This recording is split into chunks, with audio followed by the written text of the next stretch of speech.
That was a really nice lecture. Very nice. Whoopsie. Oh, well, this. We work together. Are we ready, guys? What's your name? La la la la la. Are we turned Lisa? on? Nope. Lisa Schuster. Okay. Okay, Board of everyone. Geriatrics. This is our last segment. Everybody, have you had a good day? I want to get a thumb up if everybody's good. Has anybody learned anything new they did not know? Yes. Okay, Definitely. great, Definitely. great. I heard a lot of laughing going on next door. That's because we were talking about vaginas. Vaginas, that's right. And Okay. sex. Vaginas and sex. Yeah, there we go. So I'm going to introduce Maria, and it's a great pleasure because Maria is a woman of energy. And she's an adult nurse practitioner at BJC Medical Group in internal medicine. She received her undergrad degree from Truman State and her grad degree from University of Missouri in St. Louis. She's got 13 years of experience as an NP and 27 in healthcare. She's done a lot of presentations locally, regionally, and nationally, and she has a lot of diverse interests. So she not only talks about quality improvement and does quality improvement, and she talks about diabetes, nutrition, weight management, mental health issues, and COVID. And she's done publications in a lot of these areas. And that's really important for you all that have not gotten a chance to do publications. Do it. You know so much more than the general Joe out there. Please offer to your community your knowledge. It really is important. And she is right now working in the office that she's been in the whole time. And when COVID hit, she worked in the virtual care center. She worked in the respiratory clinic. She worked anywhere she was told to work because that's Maria. And so she has also done a really cool thing. She's used her social media platforms to do education about COVID. And there's a lot of information, as we all know. And you had 20,000 followers on one platform? Woo. I think she's famous. Okay, and she also received, okay, so now we get to the meat of this. She was chosen by BJC as the BJC's advanced practice provider in 17. And she's our webmaster, thank the Lord, for St. Louis and Advanced Practice. She's married, she has 2 beautiful children and a husband who is videotaping her as we speak. So with that, go for it. Thank you so much, Carla. And you won an award. I haven't won the award yet. Wow. I'm getting an award in June. It's no big deal. Yeah. All right, you guys. Thank you for having me. So last topic of the day, I'm going to try to be as energetic as possible to get you guys through this. First of all, I'm going to talk about medical misinformation. How the heck did we get to this point, and what are we going to do from here? So I got a video to start off the mood here.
We've been through a lot the last 2 years, haven't we? All right, I've got a couple disclosures to make. I'm a speaker for Sanofi on diabetes, at Abbott for diabetes, and Optavia employee coach for obesity. I don't do a lot of that anymore, but this is not going to be about any of that stuff. All right, we're going to talk about our objectives. We're going to review history of medical misinformation. I added some stuff from the time you guys had your handout, so we're going to go through some pandemics and history too. I thought that would be relevant. Discuss the rules that social media spread misinformation. Review some COVID-19 specific misinformation hot topics in the last year. I was fascinated by this. This was really fun for me to do, actually. Review and understand what we do from here, and then hopefully I can get through it in time. We're going to review a way to interpret and analyze research studies, and then how to apply them to evidence-based medicine. And You guys will understand why that's important in just a few seconds or minutes. Some definitions: misinformation is any false or inaccurate information. Then we have disinformation. Disinformation is actually spread for a malicious intent, and usually for financial gain or political advantage, but many people don't realize it's malicious when they're doing it. An infodemic was coined in the last 2 years, and it's an unprecedented spread of information, so a lot of information gets out very quickly nowadays. Types of fake news can be mistakes, rumors, satire. For those that don't know, satire is like a funny article like from The Onion and someone thinks it's serious, or the National Enquirer. Or false statements from medical professionals. We hold a lot of credibility, so if someone gets up there and says, I'm a doctor and this is whatever, they're going to believe them. Or pharma companies, or reports that are slated or misleading. This is the last time I will use the word fake news because it's actually degrading to journalism. Journalism is an amazing field, and we shouldn't really say fake news because it degrades their profession. All right, why do I have a picture of ivy up here? It's really interesting. So ivy is not a parasite or a virus, but it behaves like one, and it reminds me a lot of COVID. Instead of infecting its host and then dying with it, ivy kills its host and it thrives. The deadliest of chemicals don't always do the trick. Look around you, you'll see survival of the fittest. Humans, trees, dogs, other animals. Some have survived hundreds, thousands, millions of years. We all die, hopefully peacefully, but not always. A pandemic is when an infectious disease spreads all over a vast population. It's not the first time this happened, nor likely will it be the last. So I want to go over some, for many people, this is the first pandemic they really lived through, but there's been a lot of other ones, and we probably should have learned some lessons, but we didn't really. So we got the plague of Athens, so 460 to 400 BC, killed an estimated 75 to 100,000 people at that time. Also the ruler of Athens and his entire family. And keep in mind, back in those days, there was not that many people on Earth. So these are big numbers back then. The Black Death, this happened in 13 to 1400s and the 16 to 1800s. Theorized to originate from rats and other animals. This is not the first time that a virus has came from animals and gone into human population. You guys will probably know it as the bubonic or the pneumonic plague. It killed nearly 75 to 200 million people. Transmissions likely due to trade and travel. Many of these earlier pandemics is going to be because of trade and travel, because people were going all over the world and discovering new things. The third cholera pandemic was in 1852 to 1860. It was the deadliest of 7 cholera pandemics, and it killed an estimated 1 million people, and it started in India. The first big flu pandemic was 1889 to 1890. First, we thought it was H2N2, but later discovered to be H3N8, which killed an estimated 1 million people and originated in Asia and Russia. Smallpox. Everyone has heard about smallpox. Thank goodness we haven't seen it. I went to one of Margaret's talks a couple years ago just in case I was going to see it because people stopped vaccinating. So smallpox happened in the 1500s to 1900s, known as the history's deadliest disease, and killed an estimated 300 million people. Also spread by trade and exploration. The first vaccine appeared in 1796. Remember that number. Then the World Health Organization vowed to eradicate it. Mass vaccinations occurred. Contact tracing, isolation, vaccination. If you were contacted, you were in contact, you were isolated. It wasn't eradicated until 1958. Can you imagine if we took that long to get something eradicated? And it was most likely what killed most of the Native Americans as Europeans brought it over to the United States.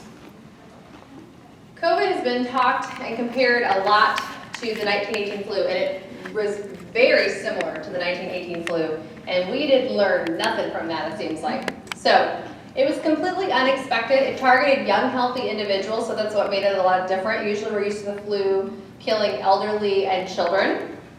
It infected more than 1 billion people and killed more than 50 to 100 million. If we adjusted per population today, that would be about 220 and 430 million people today. Then it just vanished. Transmission was worldwide because of World War I. And most people died of viral or bacterial pneumonia from the virus. Autopsies showed severe pulmonary congestion, hemorrhage in the lungs. So initially, public health officials lied to the public and they said, it's no big deal, it's just the flu. Sound familiar? Then local leaders said the same thing. It's okay, you guys, don't panic, it's just the flu. Then cases dropped in the summer like they usually do with flu. And then we got a new mutation in October. And in 1 month, in October, 195 Americans died. Mitigation measures were public gatherings were banned, school and colleges were closed, Congress and Supreme Courts were shut down, and public health agencies were developed. I have to brag on St. Louis for a second though. St. Louis has been praised through history as its response to the 1918 pandemic. Dr. Max Starklaw. So if you go to Barnes Jewish Hospital, the old Queenie Tower, I think they knocked it down now, but has pictures of him up there. He was the health commissioner at that time, and he was watching what was going on in Boston. So this is exactly what happened in St. Louis with COVID. Seattle sounded the alarm for us here in St. Louis. WashU got together with BJC and SSM and Mercy and all the pandemic hospitals, and Seattle told us, hey, you guys better get prepared, and we got prepared. What he did then, though, is he contacted the St. Louis Medical Society, and he asked physicians, I want you to report every single influenza case that comes in your office. He published an article in the Post-Dispatch, and he educated residents how to avoid influenza. Avoid fatigue, avoid alcohol, avoid crowds, get fresh air, and avoid those who are sick. When a few dozen men at Jefferson Barracks contracted influenza, he discontinued all public entertainment, all bars, prohibited visitors at Jefferson Barracks. He stopped travel outside the barracks. 40 cases turned into 500 in a week, including several nurses. A congressman did not listen to the ban. Can you imagine that? He visited the barracks during his re-election campaign, and then he died of the virus 7 days later at Jewish Hospital. He was 40 years old. On October 7th, he gathered the medical community, the mayor, the businesses, Red Cross, and multiple other agencies. He shut everything down. All the schools, all the stores, everything in St. Louis was shut down for an entire month. St. Louis ended up having the lowest death rate of every single city in the United States. So here's some pictures of the 1918 flu. You can see a lot of our nurses were actually in other countries fighting the war. So we had a huge nursing shortage back here. So you could be a nurse back then for $15 to $25 a week. Lots of money there, huh? So here's the Red Cross. You guys can see a makeshift hospital here in the left-hand corner. Lots of sick people with flu. And here's the public wearing masks. And this guy has a sign that says, wear a mask or go to jail. So people actually listened back then for the most part.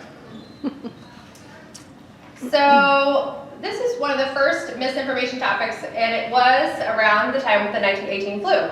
So the Surgeon General at that time, he came out and he said, you know what, if you've got fever, body aches, chills, you should be taking 3 to 4 grams of aspirin every day to treat your symptoms. He announced it to all Americans. And what did people do? They took a bunch of aspirin. What happened? They died from aspirin poisoning. Lots of hospitalizations because of aspirin poisoning and not actually flu. A very popular thing that we just talked about in Trivia Night last night, in the 1990s there was a poorly designed study which was retracted for being false. They claimed the MMR vaccine caused autism. What happened with that? It lowered immunization rates for at least 20 years. It was Wakefield that published this article. This is in the United Kingdom, and he published the article in Lancet. Great journal, right? And then you can see before the article was published, they had 90% of people, kids, had their first MMR vaccine.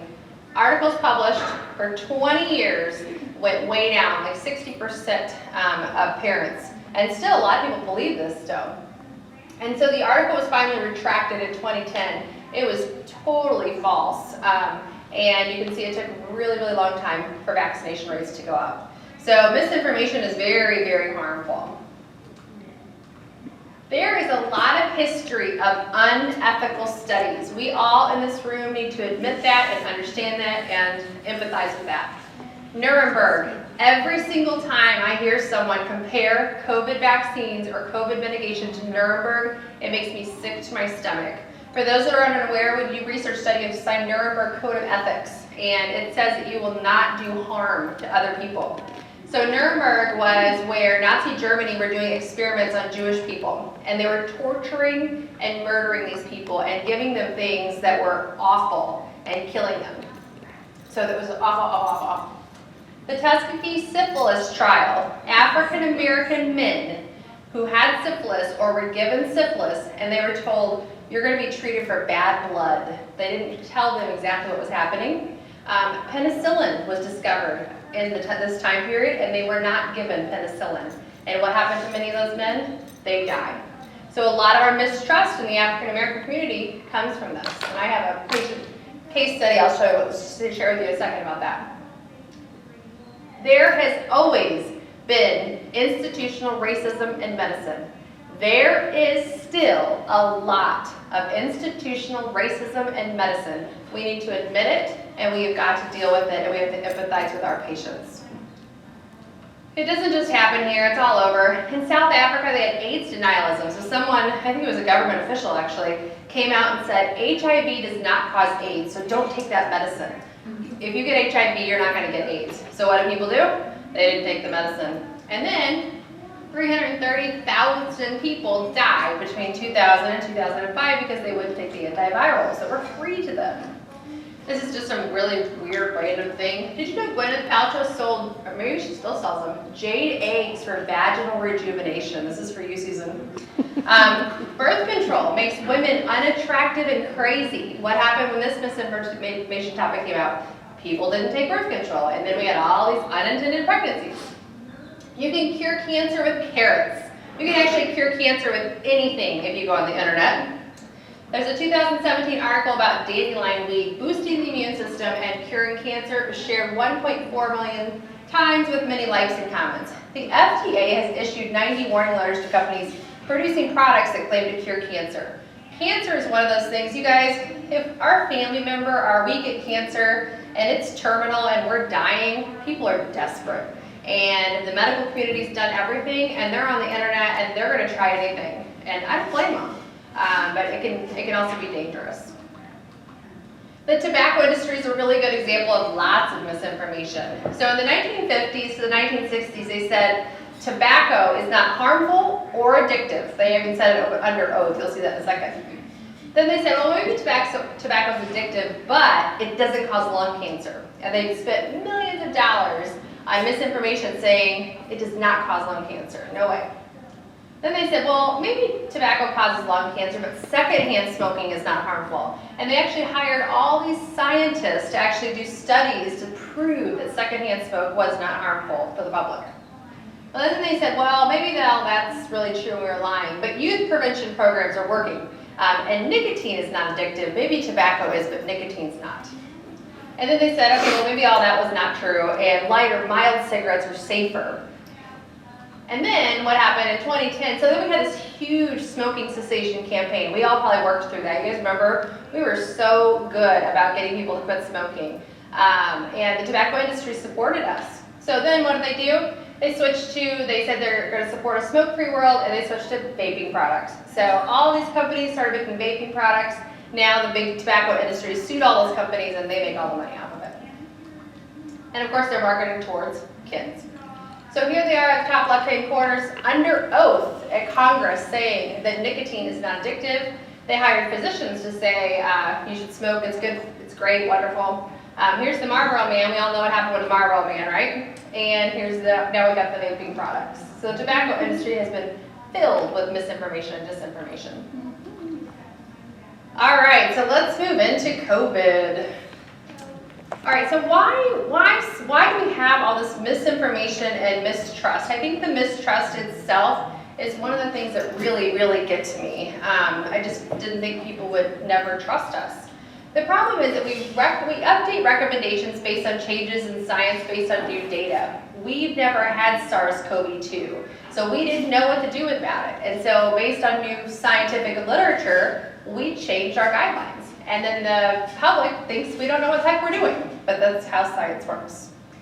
The problem with unproven treatments is that most patients recover spontaneously. So in July 2021, 98.2% of people survived COVID.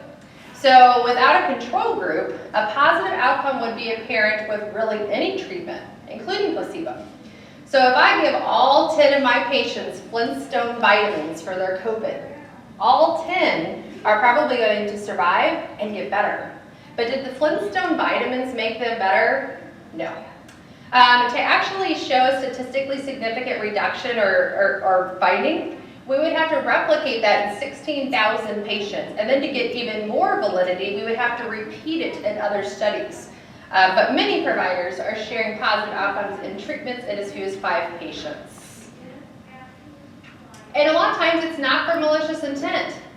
We want to help people, right? So clinicians give people something and they get better, and they really just want to alleviate suffering. I mean, this was awful what we were going through, what we're still going through emotionally, not being able to help people. Unfortunately, in the last 2 years, publications have hit journals like we've never seen before. So a lot of journals offer expedited review, and where you can skip a lot of steps, and then let authors skip peer review. Peer review is where you submit an article and there's your peers, so a panel of your experts in that field or topic, review your article for validity. They look at your data, they make sure that it's, they tear you apart, I will tell you as an author. And then it's maybe published or maybe rejected. So this results in unverified data. I could make up all, if I published something about COVID 2 years ago, I probably could have made up all this whole data and scientific study and published it probably in some journals. Many studies have been very far-reaching. They have limited data. They're small observational studies or they're small case studies. But all the public hears is it's a study, so it's got to be true.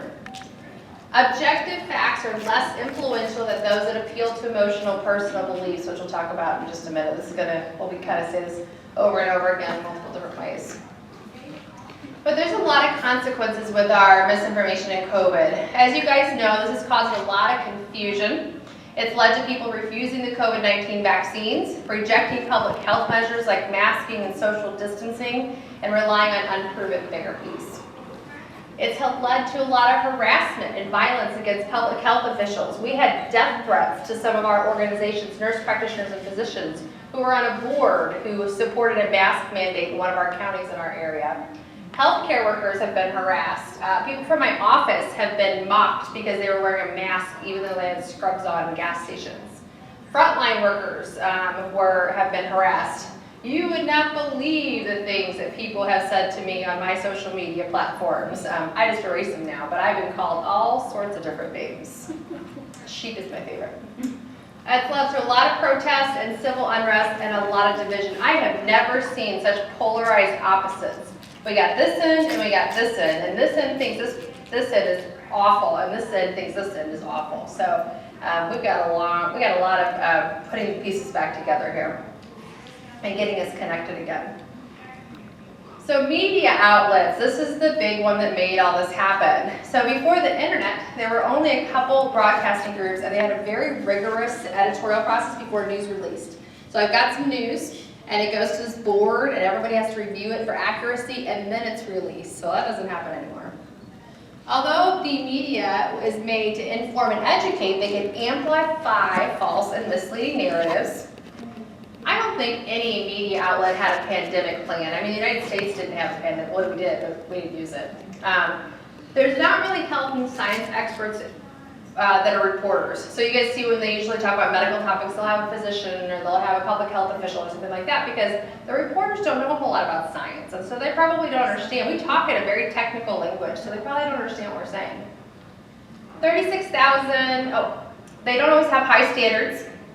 Lots of scrutiny. There's a lot of I'm going to step all over my colleagues to get to the top in journalism. And 36,000 workers in the U.S. were laid off in the media last year. A quick example, in March 2020, a memo was leaked in Italy. So remember when Italy's numbers went crazy all of a sudden? A memo was leaked where somebody mentioned we should quarantine everyone in our country, 16 million people, to keep this from going anywhere else. It was leaked to the public, the story was published, and people fled. They fled to the train stations, they fled to the airports because they tried to get out because they didn't want to be stuck. And what happened the next day, a lot of people got sick and a lot of people died. Social media, it's wonderful and it's not so wonderful. I say this even with my patients with health information in general. Social media connects us, it provides a platform for communication and advocacy, but it also has a lot of unintended consequences. Misinformation is presented in ways that distort memory, align with biases, and heighten anxiety responses. We'll talk a little bit more about this. People have this urgency to react. So they see something and they're like, "Oh my gosh, this is the key," or it makes them feel really terrible. They're going to share it really quick before really figuring out if it's accurate or not. Social media platforms incentivize conduct to get likes, comments, and other engagement versus accuracy. If you look at my nurse practitioner Facebook page, I can see how many people looked at my posts, right? My scientific article posts, 50, 100.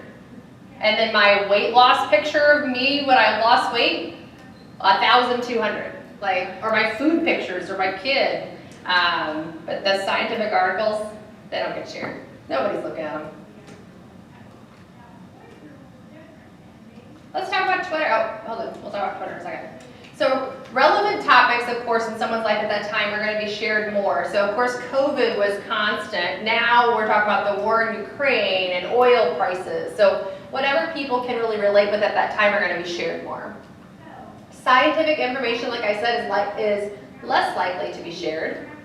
Humans have needs. They need social needs. They have social needs, and they have needs for hope.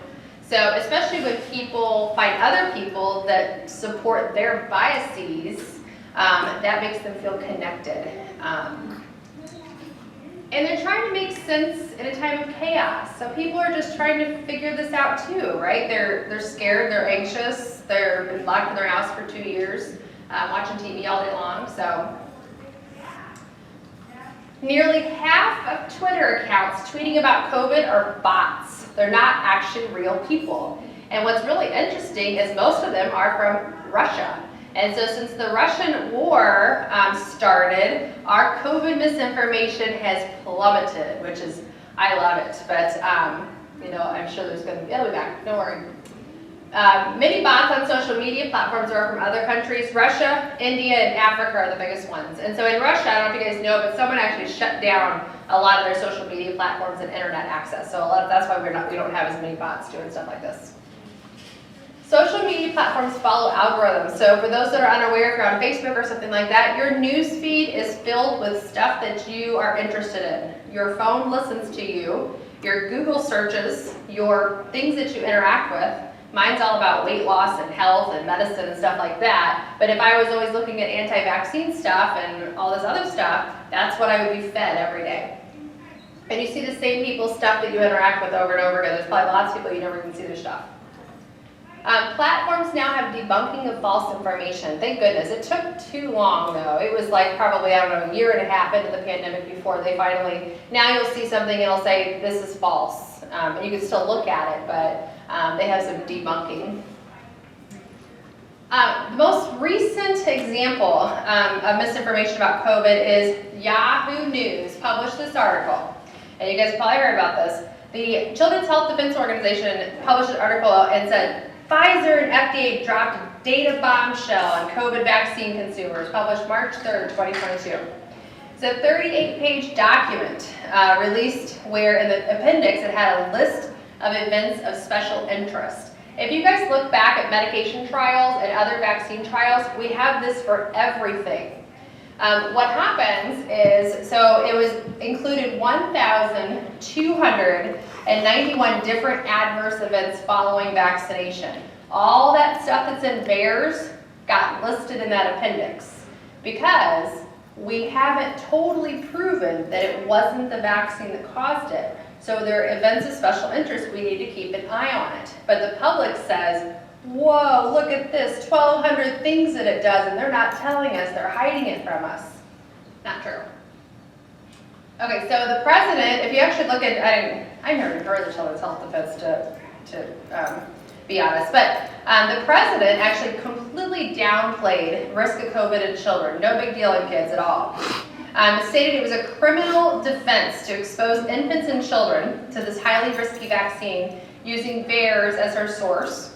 The CHD website, I'm going to show you in just a second, is filled with anti-vaccine content, misinformation, and disinformation. Their social platforms are filled with disinformation. Luckily, This disinformation was reported by multiple reputable medical organizations. So American Medical Association, a couple big organizations talked to Yahoo about this, and it was taken down. The problem is, though, the general public and even very educated people, I have talked to some very educated people, you guys, PhD, lawyers, doctors, who truly believe this kind of stuff. They don't know how to interpret this information, so they see these lists of events of special interest, and that just tells them they were lying. There is all these problems with the vaccine. Just so you know, a lot of us did Be Safe after our vaccine, where you had the app where they checked in on you and do you have any symptoms or whatever. 4 weeks after my booster shot, I got sick. Fever, chills, body aches, went to convenient care. I was positive on the rapid flu, influenza. Took influenza medication. PCR was negative. I had the flu, I didn't have the flu, who knows. But I reported to Be Safe. I had fever, chills, sweats, positive flu test. 2 days later, CDC calls me to investigate it. My event is listed in the VAERS system, and it's listed on the list of events of special interest. Did I get flu, which really wasn't flu, from my booster shot 4 weeks before? No. But it has to be investigated. 2 days for the CDC to call me. Here is the CHD website, so you can say they talk about bad about Fauci. Protect our children, don't break our hearts. Hospitals no longer required to report COVID deaths. That's interesting. We're still reporting COVID deaths, I promise. 7-year-old died cardiac arrest 13 days after the Pfizer shot. This fired ER doctor tells all. And then, of course, they use VAERS really for all their backup. I have a friend that lives in China, which I'm going to tell you about in just a second. And he gave me, I'm really interested in what's going on in China. Like, you know, they're actually getting hit by their BA1 now, the Omicron, that we got hit with in December. But they have on their main, I said, hey, what's your reputable news source there that I can look at your cases and stuff and get like accurate information? So on their main news outlet, it has this article. So Hong Kong government urges patients to see Chinese medicine doctors before taking medication.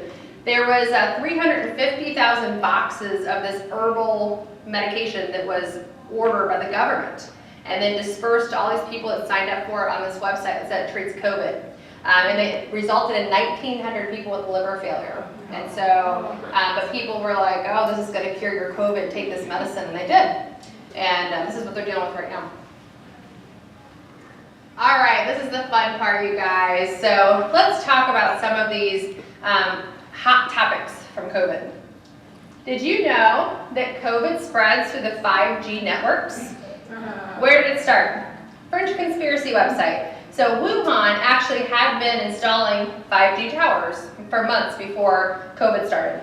A Belgian physician then confirmed these claims to be true, and the article was taken out a few days later, but it was too late. Then multiple celebrities spread this misinformation. It's funny to hear these names. Wiz Khalifa, Woody Harrelson, John Cusack, and many QAnon members. And then the public was like, oh my gosh, this is true. 5G conspiracy theories have actually been around for years, you guys. People think all sorts of stuff spreads through our cell phones. The fact is, though, that it is biologically impossible for viruses to spread using the electromagnetic spectrum. Did you guys know that Bill Gates knew about the pandemic? Not only that, but he plotted to vaccinate the world with microchipped vaccines. This is where the microchip comes from. To track people. If someone's tracking me going to daycare and work and home, have fun. So in 2015, he did a TED Talk about Ebola, and he warned about a new pandemic, okay? The head of the Russian Communist Party then mentioned the chip implantation, and then a former advisor to Donald Trump said it was Bill Gates that was going to do that. Then Bill Gates had mentioned in an interview that maybe someday we have digital certificates of who's been tested, recovered, and vaccinated.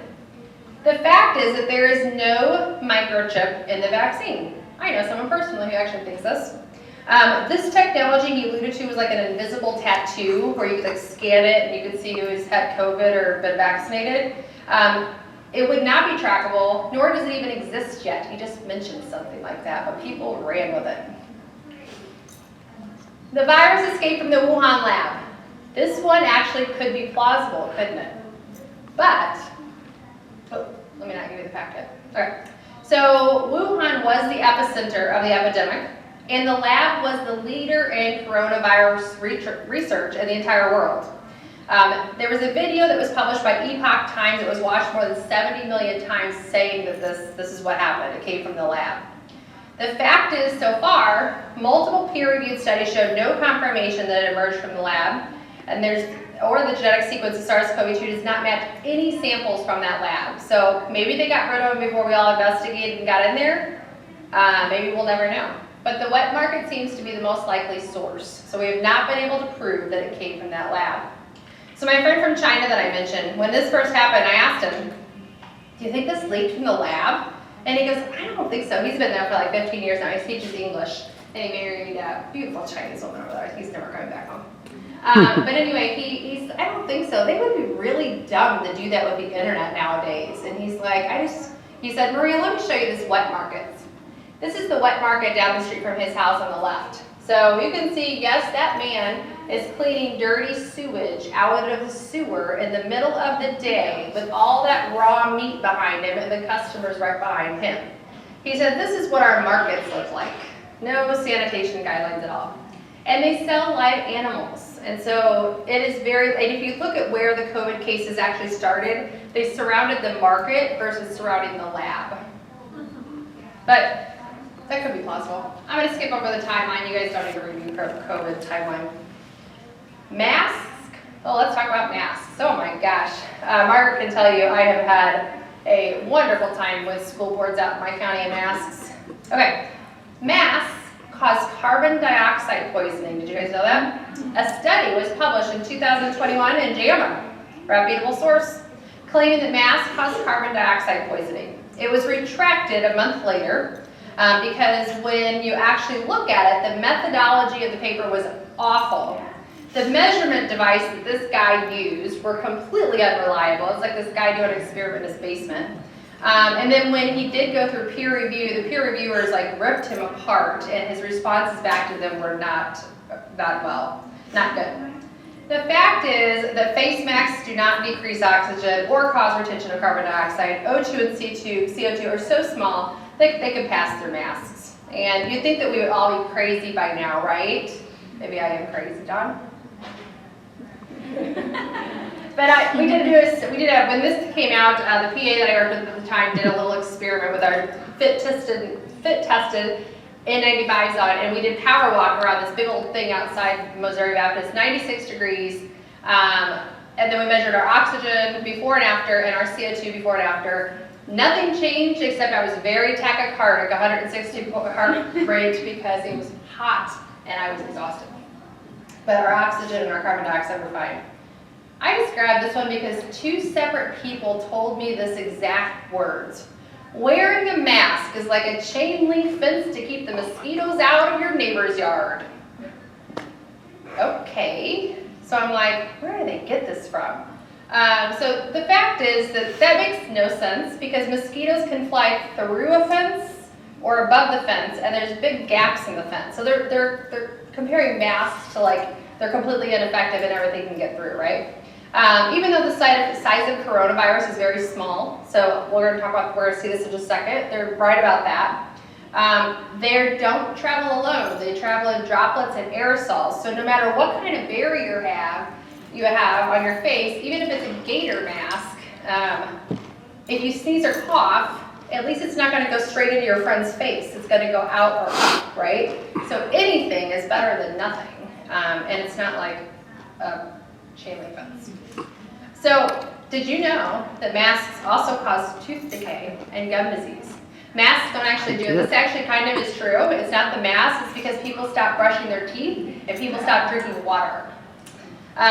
It causes acne, contains formaldehyde, it impairs our natural immunity, causes staph infections, asthma, and it's equivalent to keeping our babies in diapers all day long. Dirty diapers, it's child abuse. I'm abusing my child.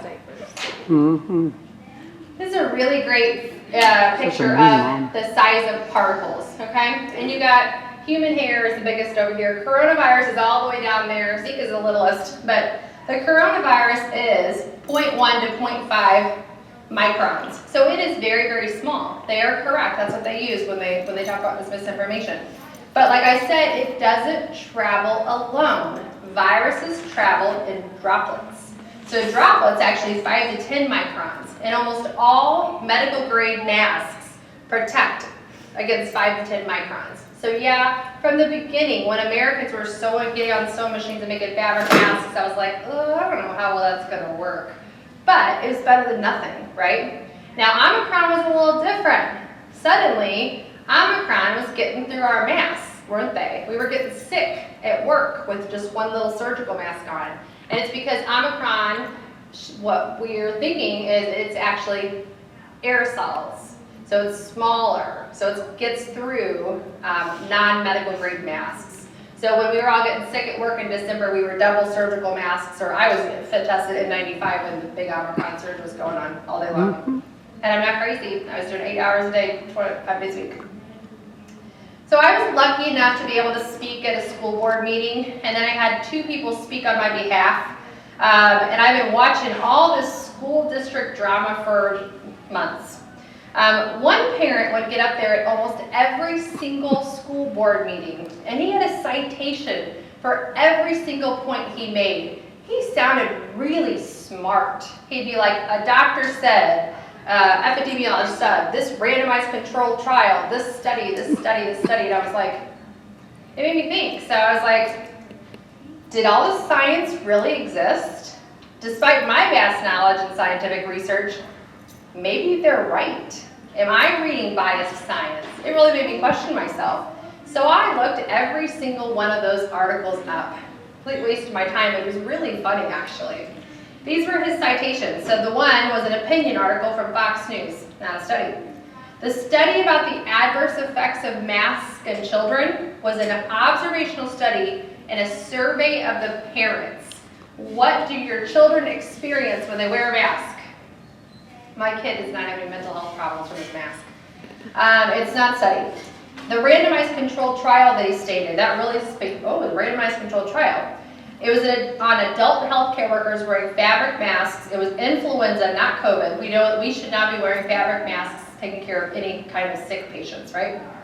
The other randomized controlled trial from Denmark, he actually cited it actually said there was no statistically significant difference in masks versus unmasked, although he said masks didn't work. And the authors even say that the results were inconclusive and they were missing their data. The child abuse citation that's been brought up several times out in my county is from an article from the New York Post, not a reliable source. The carbon dioxide link study was retracted. We talked about that one. If you print it out, like I printed it out for the school board, I don't think they looked at it, but it says retracted in red all over it. Another study that he cited about the adverse symptoms, again, were a survey of parents, and probably parents that don't like masks. Another citation by this parent was, again, an article from Fox News, not an actual study. So I felt so much better after I pulled all that stuff, because I was like, okay, I thought I was wrong. And he was right, maybe, but he sounds really smart, and the general public believes stuff like that, so that's what we're fighting against. All right, let's talk about ivermectin. Okay, if you come to my office and you've got worms in your poop, I am going to give you ivermectin. But it's not for COVID, we don't think. So it's an anti-parasitic. We use it for parasitic infections since the 1980s. It's been shown, and this is where they really want it to work. In vitro, in a lab, it does kill Zika, HIV, and SARS-CoV-2. A grassroots group, like Ivermectin Interest Group in South Africa, has been pushing for compassionate use. A Filipino doctor actually self-made ivermectin himself and gave it to 8,000 patients. South America health minister was a big pusher of ivermectin. He gave 350,000 doses out to the population. Latin America actually has some of the worst death rates in the entire world from COVID. But people are desperate. Don't you think all of us in the room would love a cheap medication to just get rid of COVID? Come on. Like, we would love for this to work. The fact is, at this time, we are uncertain about the efficacy and safety. Current large trials are undergoing. The dose in vitro far exceeds safe doses for given to patients. So the dose in the lab if we put that in human doses, 100 times the maximum recommended dose of ivermectin. There's a huge study that was just published, randomized with a control group, that again shows that ivermectin doesn't work. But we're not totally sure yet. We need more research. This one's off the table though, hydroxychloroquine. Early in the pandemic, patients were severely ill and we didn't have any treatment. We were all desperate. I wanted hydroxychloroquine to work. I know a lot about this medication. My lupus patients take it all the time. In March 2020, a study on the use was published via YouTube, and then a preprint touting its effectiveness was published. The study actually only had 20 patients, and 6 of them got azithromycin as well. Azithromycin doesn't work for COVID, but we all know that it's like the ultimate virus medicine, right? It has anti-inflammatory effects. So if you give someone a Z-Pak, either it's placebo or it's the anti-inflammatory, they feel a little better. I was doing it too at first when we had the pneumonias in the respiratory clinic, until we were told it's not proven. On April 4th, our president at that time promoted it. Everyone's going to get hydroxychloroquine. We're going to get rid of this. It's going to be gone next month. The FDA issued an EUA for it. We wanted it to work, but then it was revoked in June 2020. The fact is, we had a trial at Missouri Baptist, we had a trial at WashU, we had trials all over the country. All of our trials, unfortunately, were showing cardiac injury, QT prolongation, and lots of problems. So some observational studies, though, have shown benefit, but we do not have any really good science that says it should be used for the treatment or prevention for COVID-19. The vaccines were developed too quickly. This is a really big one, you guys. The thing about this is that they really weren't. The steps that were hurried were essentially the paperwork.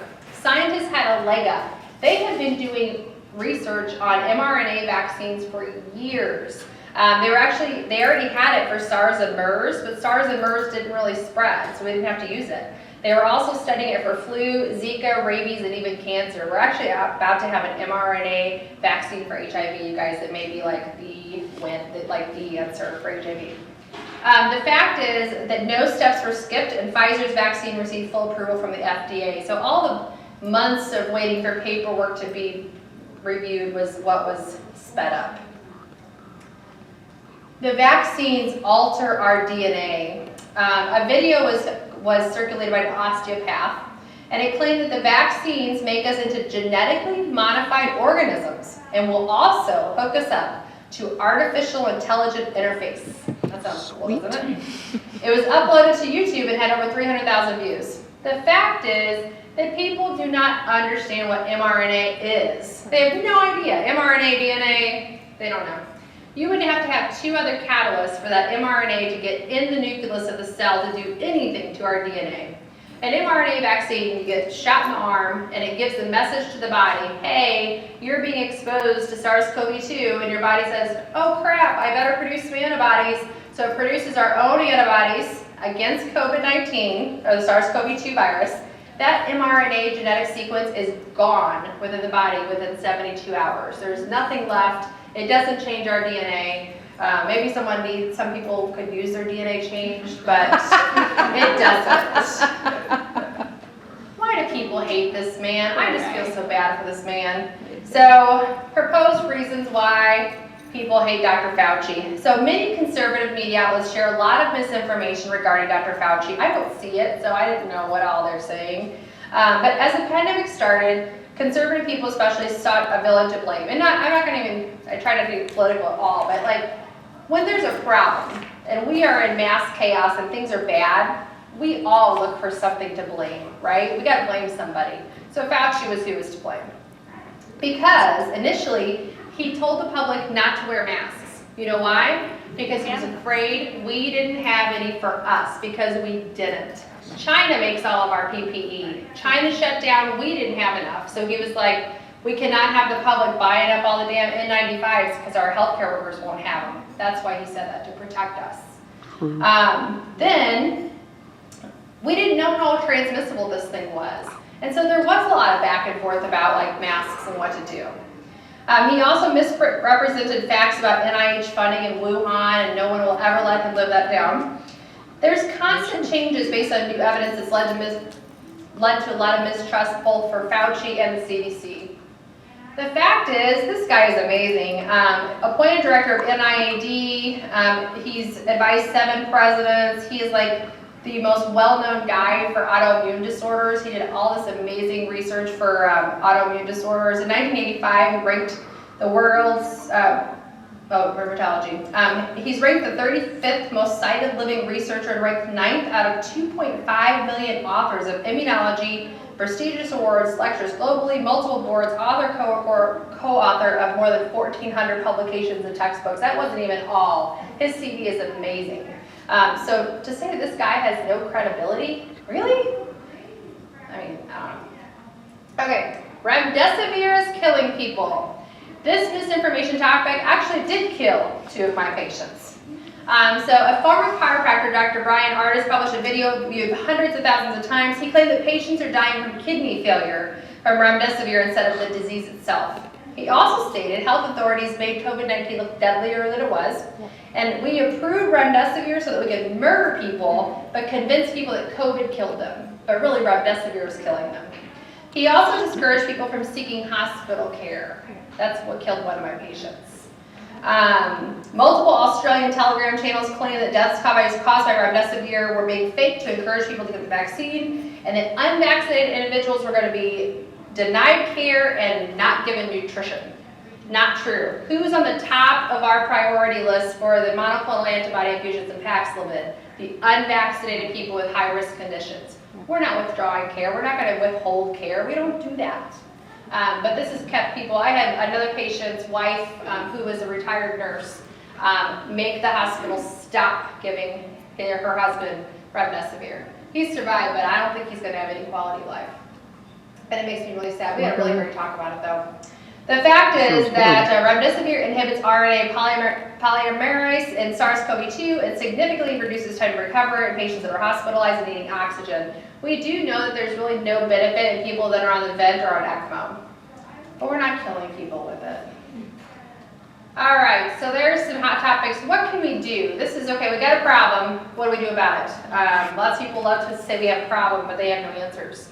So this is what we can do. We know that misinformation is harmful to individual and public health. Addressing this needs to be a whole societal effort. It's going to take a long time to be able to fix this. Before posting or sharing an item on social media, verify the information, especially if you're in healthcare. Oh my goodness, the number of nurses spreading misinformation makes me sick. And because they're a nurse, everybody believes them. And it makes me really, really sad for our profession. When talking to those with misperceptions, ask questions, listen with empathy, offer guidance to sources of accurate information. So my African American guy who said, unvaccinated, comes in my office and I say, you're not vaccinated? And he says, oh Maria, you know what happened to us in the past, right? I said, I do. And I said, he's like, I said, I totally understand. And I respect your decision. And so I'm listening to his lungs and I said, but you got diabetes, you got chronic kidney disease, you've got heart disease, you've got morbid obesity. So if you get COVID, you're probably not going to do very well. And I really don't want to lose you. And that's all I said. Walked out of the room, next time you came in, vaccinated. So we just have to, empathize and we have to understand where people are coming from, you guys. So equip Americans, this is actually from our Surgeon General, equip Americans with the tools to identify misinformation, expand research that deepens the understanding of health misinformation, implement product design and policy changes in technology platforms, invest in long-term efforts to build resilience against health misinformation, and we gotta come together, federally, state, local, we all gotta come together. As educators, a lot of us are educators, all of us are educators, but educators specifically, we really need to start young. So strengthen the scale and use of evidence-based educational programs, elementary, post-secondary, and community settings. People do not understand research and studies and information at all. Look at our scientific research, you guys. It's really difficult to understand, and expect a layman to interpret that. Educate students and the public on common tactics used to spread misinformation. And establish quality metrics to assess progress in information literacy as people get older. What can we do as healthcare professionals? Like I already mentioned, we've got to engage with our patients, take time to understand their knowledge, beliefs, and values. listen with empathy, and correct misinformation in a personalized way. A really good thing to say is, tell me what you're thinking. And it might be totally off here in left field, right? And then say, let me tell you, and I've had this conversation, let me tell you how the vaccine works, okay? And then you can make your own decision. And then I just leave it. They have to make informed consent, right? And make their own decisions. Use less technical language. We cannot be talking all of our scientific terms to our patients. They don't understand it. Use technology and media platforms to share accurate health information with the public. That's what I've been doing for the last year. And man, I get some harassment, but I get way more positives than the bads. And partner with community groups or local organizations to prevent and address misinformation. So this will be some really great future projects for our community, for our state, for our nation. So when you see something out there, you can encourage people to do these things here. So if they see something online, you can say, do I recognize the organization it came from? Does the information seem believable? Is the post written in a style I would expect from a professional news organization? And is the post politically motivated? And you can do the same thing with research studies, which we'll talk about in a second. Those spreading misinformation tend to have an outsized influence despite their small numbers. The people that are doing this, there's actually not very many of them. They're just really loud, okay? An analysis of over 2 million comments on misinformation showed that 5% of posters spread misinformation, but were responsible for 64% of all the comments. So there are people just out there spreading the misinformation. Very quickly, let's review how do we interpret a study? Everyone says, I got to study, I got to study, I got to study. A study is not a study, is not a study. So here's the hierarchy of our scientific evidence. So you've got down at the bottom, case reports, opinion papers, and letters. That's what a lot of stuff has been spread. Then we come up to animal trials and in vitro studies, like the ivermectin one was in vitro. Cross-sectional, case control, we got cohort, randomized control trials, we love those, right? Then even better than that, we've got our meta-analysis and systematic reviews. Those are the best. Non-scientific evidence are going to be YouTube videos, personal anecdotes, gut feelings, parental instincts, some guy you know, or all these random websites. I don't even know what some of those are. Is it valid? So if you look at a journal article, is it peer-reviewed? What's the impact factor of the journal? That is how many times, it's a number that journals get, and it's based on how many times their journal is cited. That gives more credibility. Reliability means that a study is not just a one-time finding. So researchers need to do the same experiment in the same exact conditions and get the same results for us to get good evidence-based information. That's what we base our guidelines off of. Validity means that they follow the scientific research method. An example is randomization of the sample groups, diligence shown in allocation of the control group. Even if someone's results are great, if you look at their research design, you guys remember research class, right? If it's totally sloppy and inconsistent, it's going to compromise the findings of that study. External validity involves questioning if there's causal relationships. So we have to look at, like, okay, this is my finding, but could something else have caused that? Like testosterone causes heart attacks.